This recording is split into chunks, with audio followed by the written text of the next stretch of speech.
This is really behind the scenes in the Maldives, eh? It was where the Maldives dumped its rubbish. Just a couple of decades earlier, this was another unspoiled coral island. একটি ব্যক্তি একটি মাত্র ডুব দেওয়াতে তিনটি দেশের ঘুম উড়ে গেছে। এই লাক্ষাদ্বীপ এবং মালদ্বীপ দুটোই কিন্তু কোরাল দ্বীপ হিসাবে পরিচিত। মানে আপনি মালদ্বীপে যা পাবেন এই লাক্ষাদ্বীপে সব একই জিনিস আপনারা এখানে পাবেন। ইভেন সবথেকে বড় ব্যাপার যেটা, মালদ্বীপে এখন কি হচ্ছে, সমুদ্র তটগুলো নোংরা হয়ে পড়েছে, কিন্তু লাক্ষাদ্বীপ এখানে নোংরা হওয়ার তো কোনো বিষয় নেই। আপনি যদি যান আপনি পাগল হয়ে যাবেন, এত অপরূপ দৃশ্য।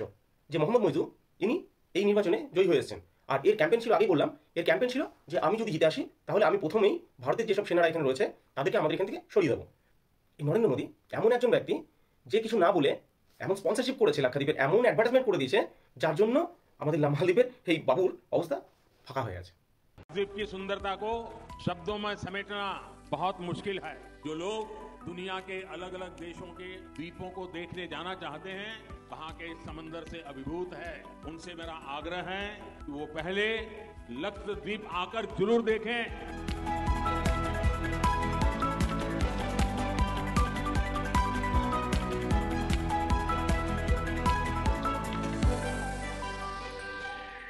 নমস্কার বন্ধুরা, আশা করি প্রত্যেকে খুব ভালো আছেন।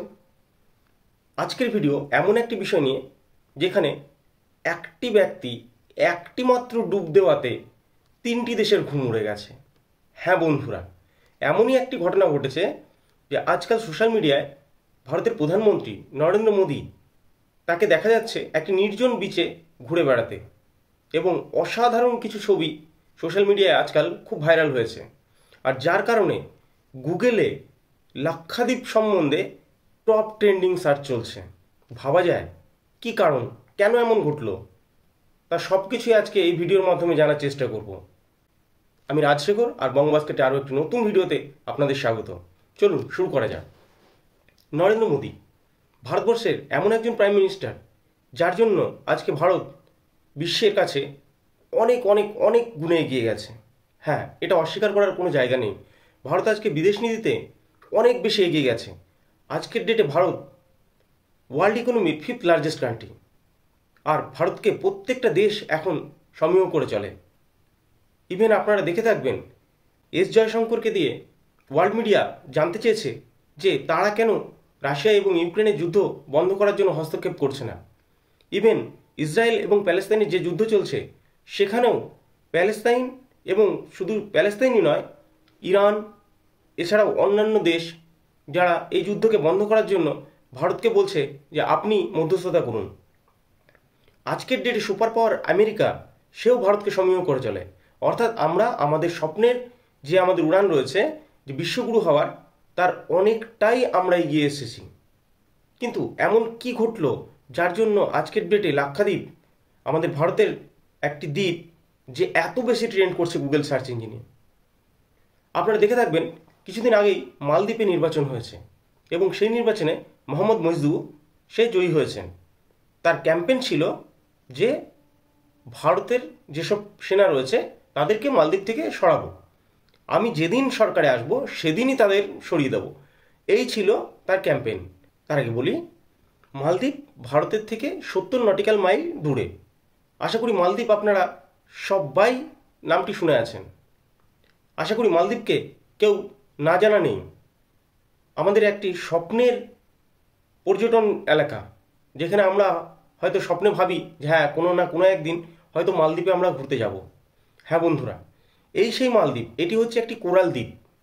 এটি প্রায় 1200 দ্বীপ নিয়ে গঠিত, আর এখানকার জনবসতি হচ্ছে 5 লক্ষ, মোর দেন 5 lakhs। তো এই 5 লক্ষ জনসংখ্যার মধ্যে 98%ই মুসলিম জনসংখ্যা। তো এক্ষেত্রে বুঝতে হবে যে মোহাম্মদ মইজু ইনি এই নির্বাচনে জয়ী হয়ে এসেছেন।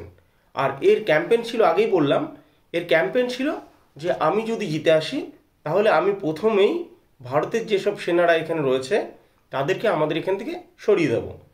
কারণ হচ্ছে এখানে আমাদের ওই খুব কাছের এক, বলে না, পড়শিরা খুব, মানে আপনি যত ভালোই হন, পড়শিরা কিন্তু আপনার ভালো দেখতে পারে না।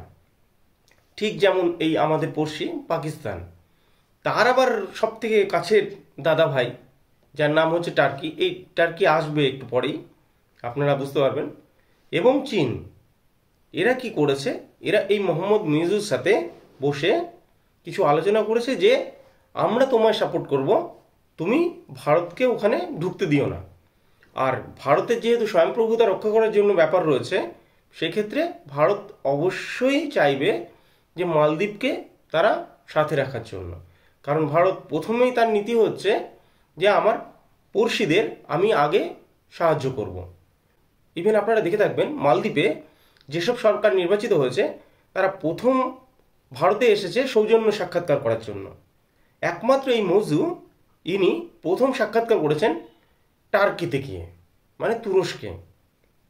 আর এর নাকি নেক্সট টার্গেট হচ্ছে এনার চীন, অর্থাৎ ইনি নেক্সট এবার যেতে চাইছেন চীনে।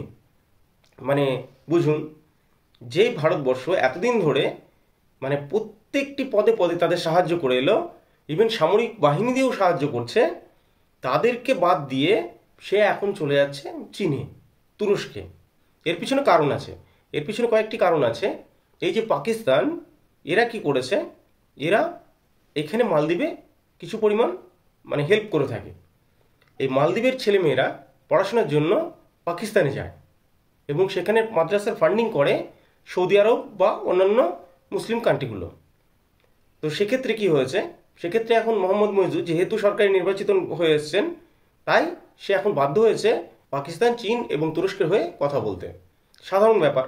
তো যাই হোক, ভারতও কিন্তু কম যায় না। ভারত কি করেছে, এই মালদ্বীপকে বহুভাবে উপহার হিসাবে অনেক কিছু সাহায্য করেছে, যার মধ্যে রয়েছে যুদ্ধজাহাজ, এমনি নর্মাল জাহাজ, এয়ারক্রাফট, এরকম নানা রকমভাবে মানে বরাবর সাহায্য করে চলে আসছে। ইভেন আপনারা যদি দেখেন, যে কোনো সুনামি হোক বা যে কোনো প্রাকৃতিক দুর্যোগ হোক, একমাত্র ভারত সেই কিন্তু প্রথম এই মালদ্বীপকে সাহায্য করার জন্য এগিয়ে আসে। কিন্তু সমস্যা হচ্ছে, ভারতকে যখন বাদ দিয়ে এইসব করছে, তখন ভারত কিন্তু চুপ থাকার তো প্রশ্ন নেই এখানেই। কারণ হচ্ছে, আপনি আমাকে ইট মারবেন তো আপনাকে তো পাটকেল খেতে হবে, কি তাই তো? হ্যাঁ বন্ধুরা, ঠিক সেরকমই কিছু ঘটেছে। নরেন্দ্র মোদী যে এমন একজন প্রধানমন্ত্রী, সে মুখে বলে না, সে এমন কিছু করে দেয় যার জন্য পরে বোঝা যায় যে হ্যাঁ, এই ঘটনাটি হয়তো সেই ঘটনার সাথে মিল রয়েছে, সে কারণেই এমন ঘটে। লাক্ষাদ্বীপ, যেটি ভারতের একটি অংশ, এই দ্বীপটি ভারতের থেকে মাত্র 200 কিলোমিটার দূরে অবস্থিত, কেরালার থেকে। আর এইখানে এই দ্বীপটি এবং ওই যে মালদ্বীপ আগে যেটা বললাম, মালদ্বীপে প্রায় 1200 দ্বীপ নিয়ে গঠিত। আর এই লাক্ষাদ্বীপে 30টি দ্বীপ রয়েছে ছোট ছোট। এবং এই লাক্ষাদ্বীপ এবং মালদ্বীপ দুটোই কিন্তু কোরাল দ্বীপ হিসাবে পরিচিত। মানে আপনি মালদ্বীপে যা পাবেন, এই লাক্ষাদ্বীপে সব একই জিনিস আপনারা এখানে পাবেন।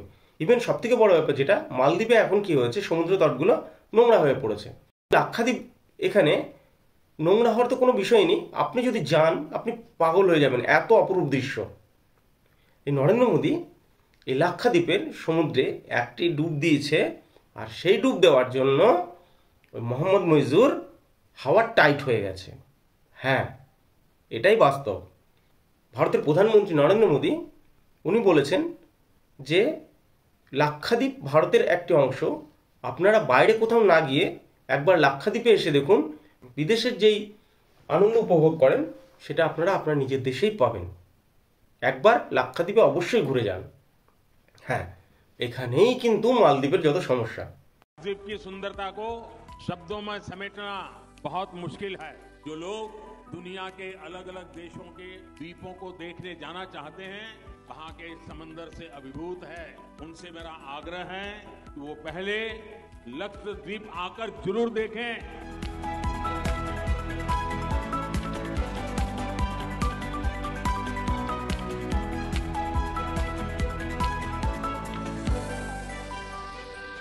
মানে মালদ্বীপের জিডিপি চলে মেনলি ট্যুরিজম নিয়ে। আর এই ট্যুরিজমের ভারতবর্ষ হচ্ছে সেকেন্ড লার্জেস্ট কান্ট্রি, যেখান থেকে বছরে প্রায় 2 লক্ষ থেকে 3 লক্ষ মানুষ মালদ্বীপ ভ্রমণ করে থাকে। তাহলে ছুটি কাটাতে আপনারা মালদ্বীপ কেন যাবেন? আপনারা আগে লাক্ষাদ্বীপ ভ্রমণ করুন। এই হচ্ছে বক্তব্য ভারতের প্রধানমন্ত্রীর, যেটা উনি মুখে বলেননি। মালদ্বীপের নাম একবারও কিন্তু উনি মুখে উচ্চারণ করেননি। ওনার বক্তব্য, আপনি যেখানে উইদাউট ভিসা, উইদাউট পাসপোর্টে আপনি পাচ্ছেন, মানে কম খরচায়, তাহলে আপনি কেন বিদেশ ভ্রমণ করবেন? আপনি আগে আপনার নিজের দেশে এই আনন্দ উপভোগ করুন। তারপরে আপনি যদি ভালো না লাগে তখন আপনি বিদেশ ভ্রমণ করতে যেতেই পারেন। তো এর ফলেই ওই 3টি দেশের ঘুম কিন্তু কিছুটা হলেও উড়ে গেছে। কারণ হচ্ছে ওই 30% জিডিপি যেটা ভারতবর্ষ থেকে যায় মালদ্বীপে, সেই অর্থ যদি মালদ্বীপে না যায় তাহলে তাদের বারবারন্ত খারাপ হয়ে যাবে তাদের অবস্থা। মানে ওরা বুঝতেই পারছে না যদি কি অবস্থা হতে চলেছে। আর ভারতবর্ষের লাক্ষাদ্বীপে যদি ভারতীয়রা ভ্রমণ করে তাহলে সবথেকে বড় ব্যাপার হচ্ছে লাক্ষাদ্বীপের একটা ট্যুরিজম সেক্টর বিশাল সফলতা অর্জন করবে এবং ভারতের জিডিপি আরও বেশি গ্রো করবে। তাই ভারতীয়দের উদ্দেশ্যে ভারতের প্রধানমন্ত্রী বলেছেন আপনারা অবশ্যই লাক্ষাদ্বীপ একবার হলেও ভ্রমণ করুন। তবে এখানে সমস্যা হচ্ছে যে আমরা যেটা করি, আমরা নর্মালি বলিউড টলিউড এদেরকে ফলো করে থাকি। তো ভারতীয় হিসাবে অবশ্যই এটা চাইবো যে আমাদের বলিউড টলিউড কলিউড যেগুলো রয়েছে তারা এসে লাক্ষাদ্বীপ ভ্রমণ করুক এবং সেখানের কিছু সৌন্দর্য সেগুলো আমাদের ভারতীয়দের মধ্যে তুলে ধরুক।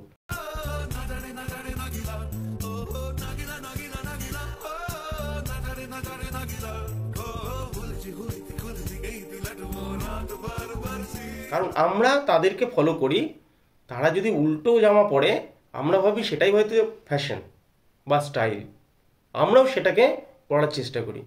তাই চাইবো যাতে তারা আগামী দিনে এসে ভারতকে আরও এগিয়ে নিতে সাহায্য করে, তার জন্য প্রত্যেক অভিনেতাকে আগ্রহ করব। তো যাই হোক বন্ধুরা, আজকের ইনফরমেশন ছিল এটা, যার জন্য আপনাদের দেওয়ার কথা মনে করলাম, সেই জন্য আপনাদের দেওয়ার জন্য এলাম। আপনাদের কি মতামত? আপনারা কি চান যে হ্যাঁ লাক্ষাদ্বীপ আরও বেশি গ্রো করুক? কেন আমরা মালদ্বীপে যাব? মালদ্বীপের থেকেও লাক্ষাদ্বীপ যেহেতু এখানে রয়েছে, হ্যাঁ এটা ঠিক কথা যে লাক্ষাদ্বীপ এখন পর্যন্ত গ্রো করেনি, অবশ্যই গ্রো করবে। যখনই ওখানে ট্যুরিজম শিফট হবে অবশ্যই গ্রো করবে। মানে মালদ্বীপের থেকে আরও ভালো হয়তো লাক্ষাদ্বীপ তৈরি হয়ে যাবে। আর এটাও শোনা যাচ্ছে যে হয়তো আর 2050-এর মধ্যে মালদ্বীপ হয়তো জলের তলায় তলিয়ে যাবে, কারণ সমুদ্রের তলা এমনভাবে বাড়ছে যার জন্য হয়তো মালদ্বীপের অস্তিত্ব বলে কিছু থাকবে না। তখন কি হবে মালদ্বীপের? তখন কি ওই চায়না এসে মালদ্বীপকে রক্ষা করবে, নাকি ওই পাকিস্তান আসবে, নাকি ওই তুরস্ক আসবে? তো দেখা যাক আগামী দিন কি হতে চলেছে। তো যাই হোক, আপনাদের কি মতামত কমেন্ট বক্সে অবশ্যই জানাবেন। আর ভিডিওটি অনেক অনেক শেয়ার করে দিন যাতে প্রত্যেকটি মানুষ এই বিষয়টি সম্বন্ধে জানতে পারে। তো যাই হোক বন্ধুরা, ভালো থাকবেন, সুস্থ থাকবেন। আবার দেখা হচ্ছে আরও একটি নতুন ভিডিওতে।